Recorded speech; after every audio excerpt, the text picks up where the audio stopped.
Hi, today we're going to be making a series of guides on how to beat all of the hunts. This is the first episode and we're going to be looking at Wyvern 11, which is by far and away the most important hunt. It gives the speed set, which is the best set in the game. You want it on most units and it is the one thing everyone will recommend to you. We're going to be looking at it from two aspects. The first one is what team compositions can you use to beat Wyvern 11.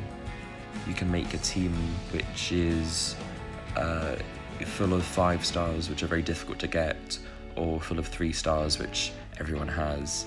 Either way, you can make a team very easily. The more important thing is in part 2 with the stats and the gear, and where you can get it.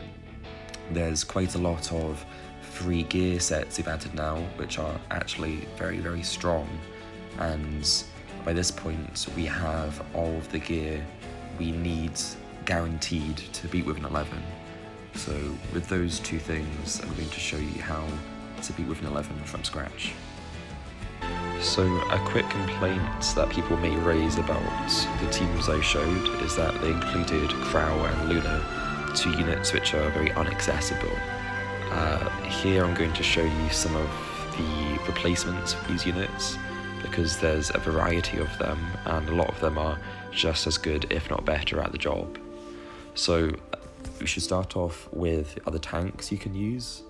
We're only going to be featuring ice units because these take 30% less damage, which makes them automatically easier to build as tanks. Starting off, there's Crozet.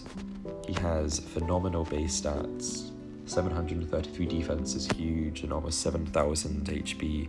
He actually has the best base defensive stats in the game, so he's a fantastic option. There's also Tywin, if you're lucky enough to have him. He has slightly better stats than Terranor Royal Guard, who is the free-to-play option, but he has a defense break on his S3 and an attack buff, crit chance buff and CR push on his S2, which is quite useful for keeping your DPS strong. Alternatively, we have Terranor Royal Guard, who is a bit sad. He still has his use. His stats are still fine when he's fully awakened. All of these tanks should be 6-starred, by the way, because you get a huge spike in base stats. You can see jumps up like 1500 HP. You can't do it without it. And he has some nice deflect damage on his S2, and he heals a bit on his S3, so his base stats, the heal makes him have better base stats effectively. But the last option from the tanks is Rose, who has okay base stats. There were some Rosettes in the 5 stars, but she has an attack buff on her S3 and a CR push. She also gets defense buff for herself, although that gets stripped, so it's not too important.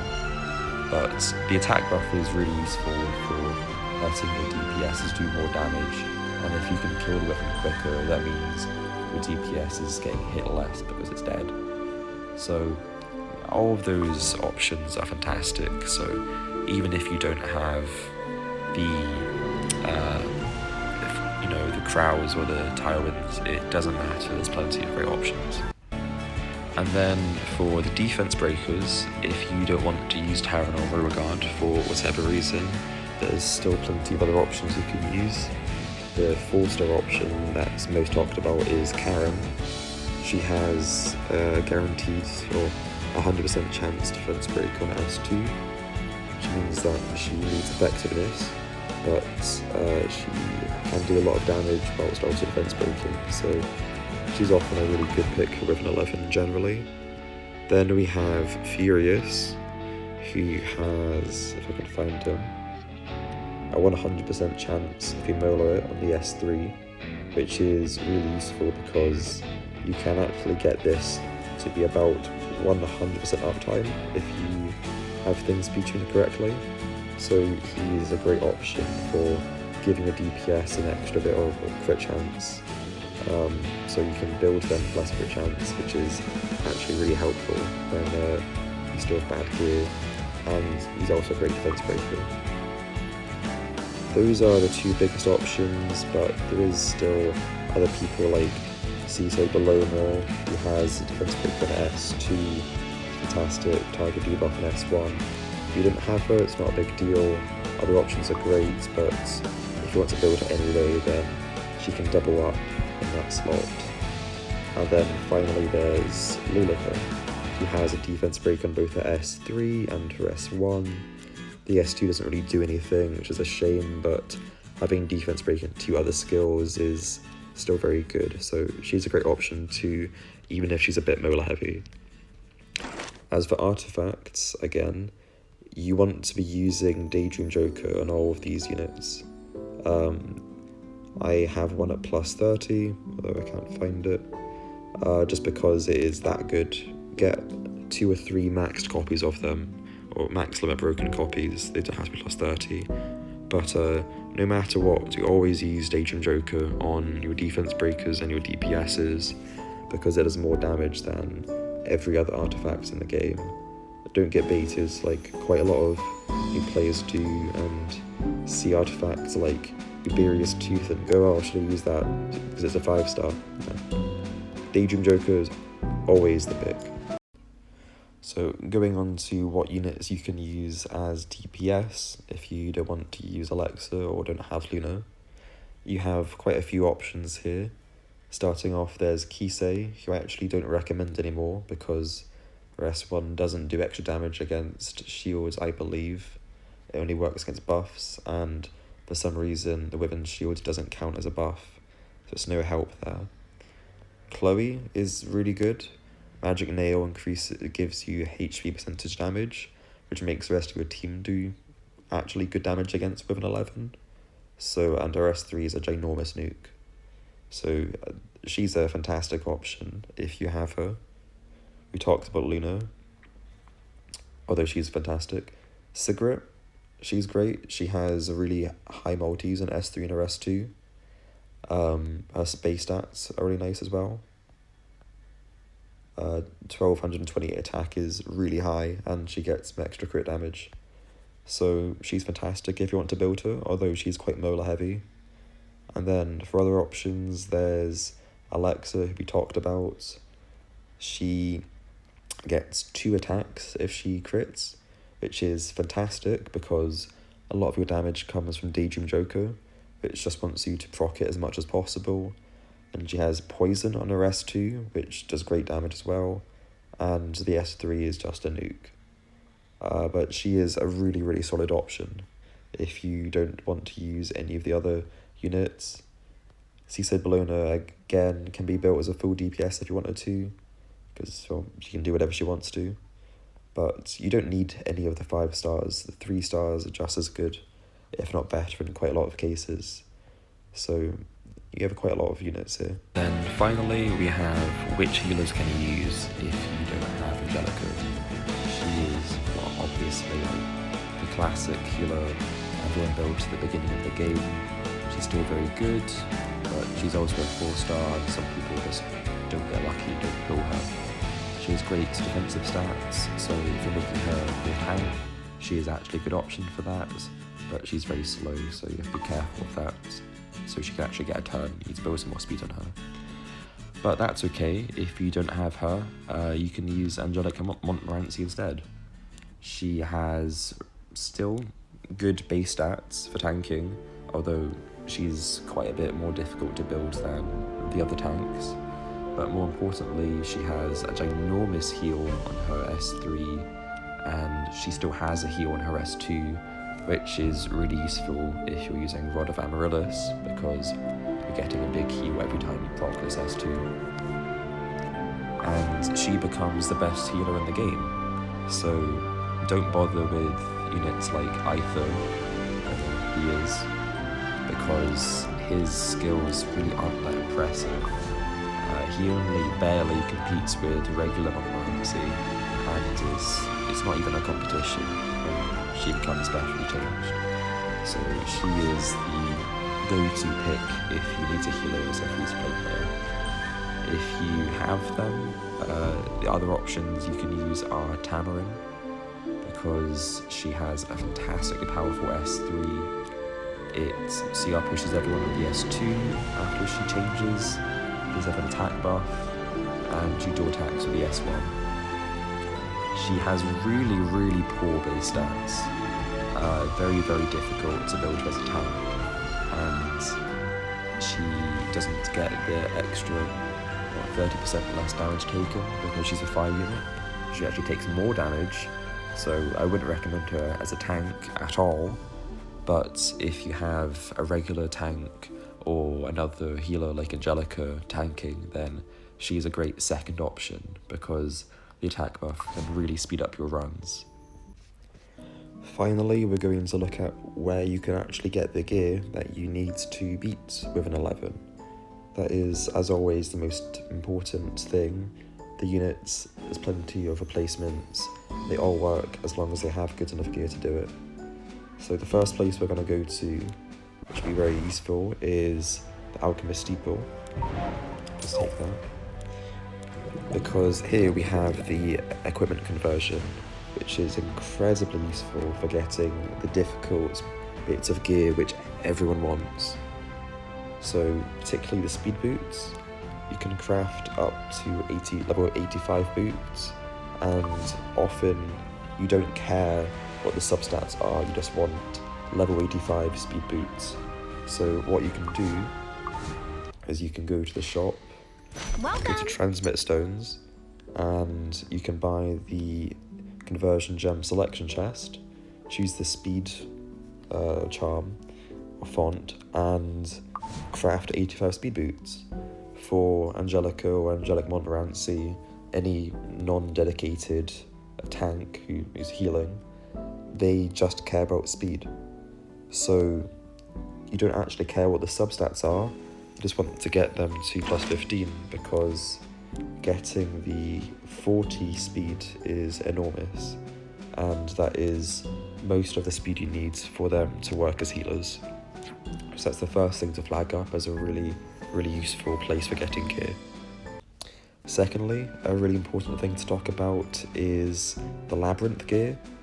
I don't actually have all of it because I outgrew it, but there are some standout pieces which you get from the gold chests and the alcoves that are incredibly useful, and I still have and use them in the end game.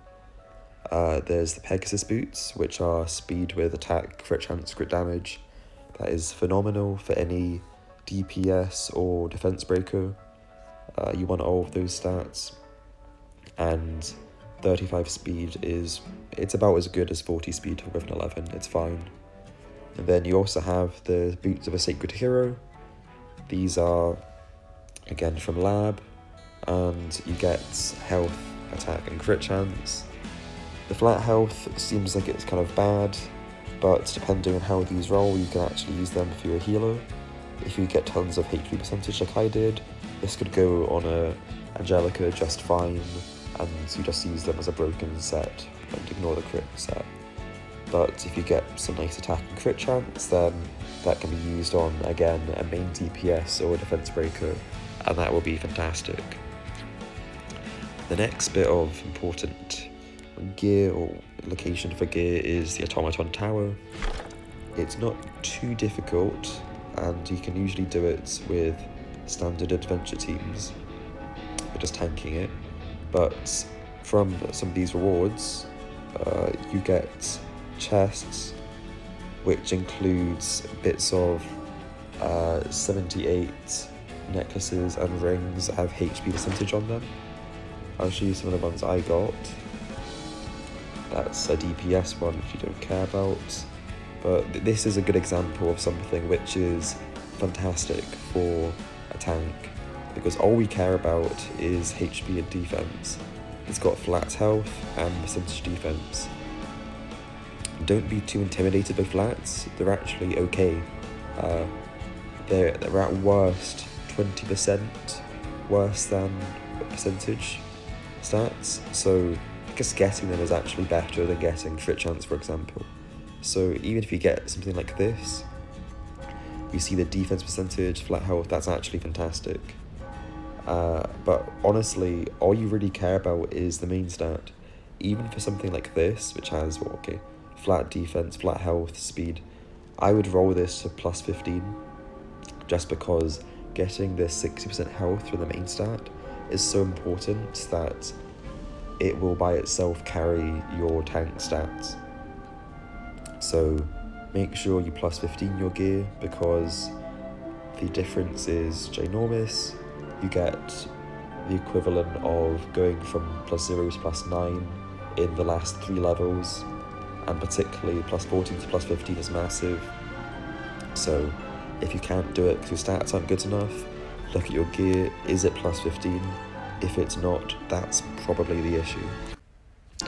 The next major source of gear is, well, partially from Abyss. One of the old tips for getting the gear you needed was take the level 85 Abyss set, use that, it's fantastic. Well, it's okay and you can still use it, I think I did, but a better set actually is the level 70 Adventurous Path set to get. I still use a lot of the pieces because the substats are just so good. You can take Minder for example, wherever it is. Attack, crit chance, effectiveness, those are all really important stats. With speed 2, you love that on any main DPS, and I would take the full set and put it all on your main DPS. Even if you have other units like quote unquote farmers, it doesn't matter, just slap it onto your main DPS, because if you put the entire set on, that will guarantee you have the stats you need to beat Wyvern 11. Also from Abyss, which you get 300 of each of them, which is really useful, is materials for crafting.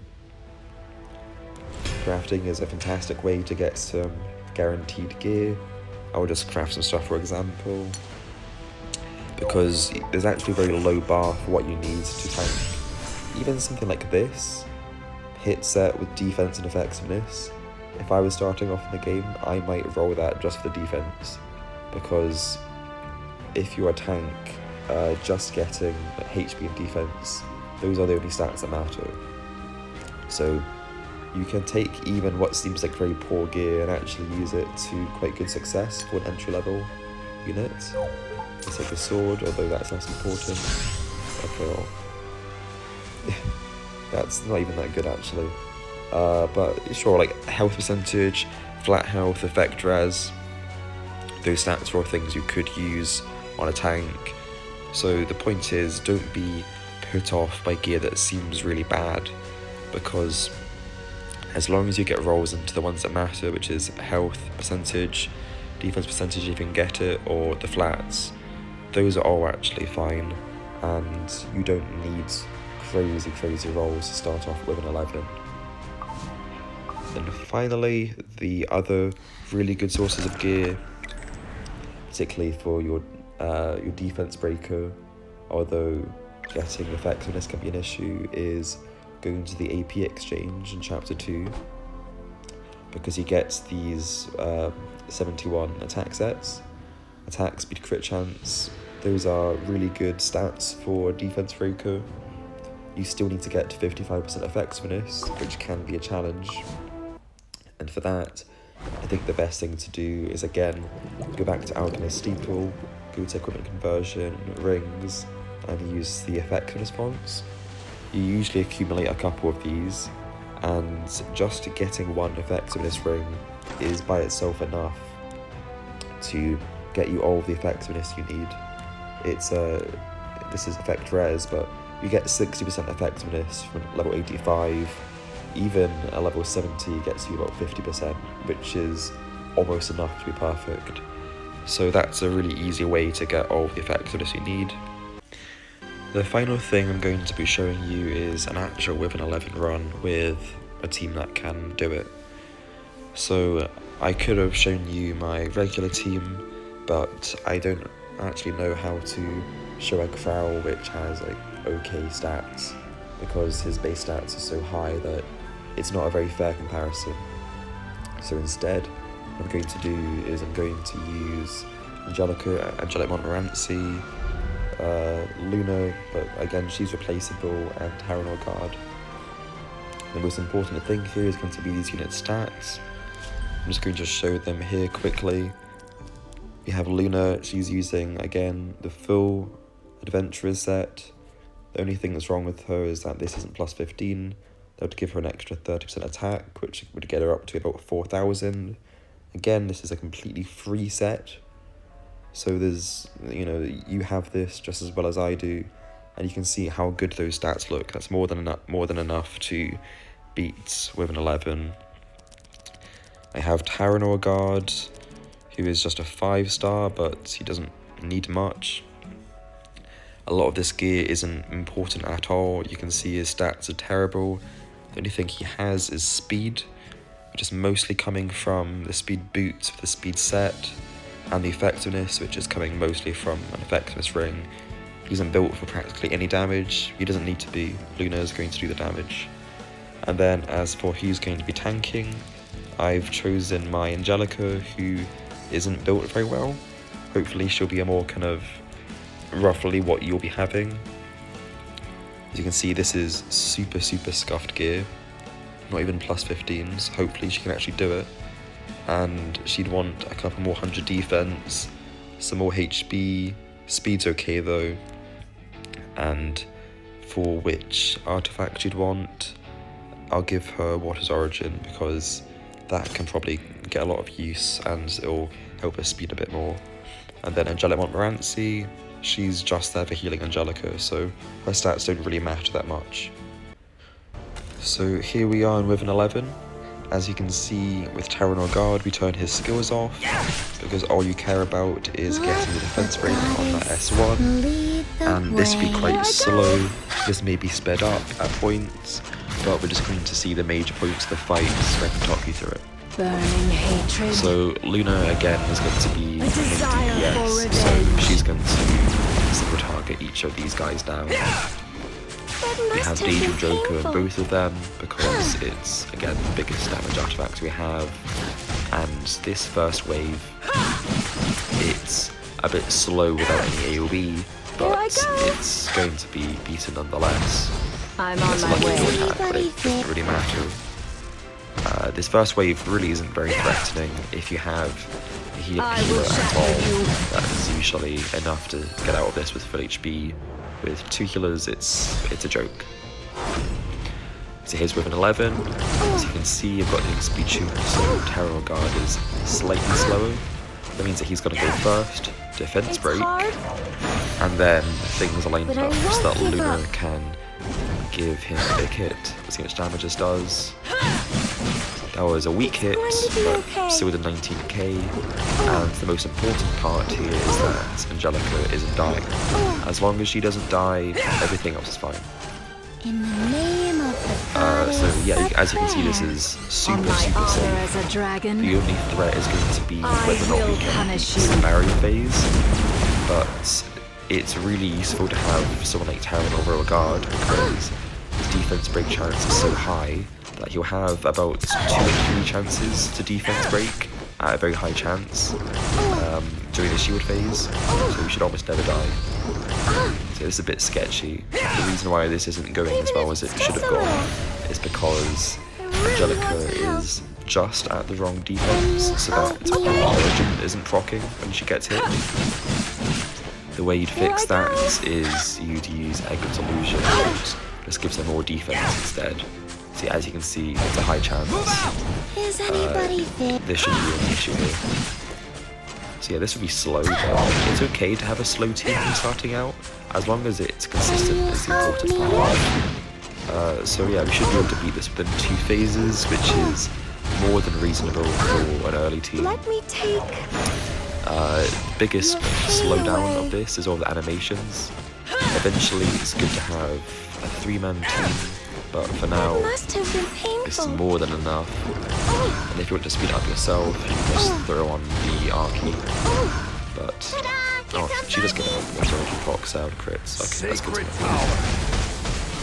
know. But yeah, this is just about dead with that defense break.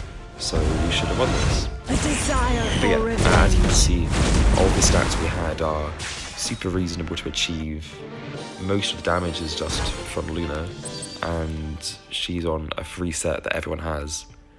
So yeah, with that, you should have all of the tools you need to start beating with an 11 and getting lovely 70 blue swords. So yeah, look forward to seeing a lot of those in your runs. So yeah, I hope that's helped, and that's me. So just to say thank you again, this has been the first part of the guide. There will be another 3 parts coming out soon on how to beat Azamanak next, the second most important hunt, and then Banshee 11, which will be a one-shot guide, and finally Golem 11, because it's the least important, and frankly I wish no one did it. So if you've enjoyed that and want to see those further guides, subscribe, and I'll see you next time.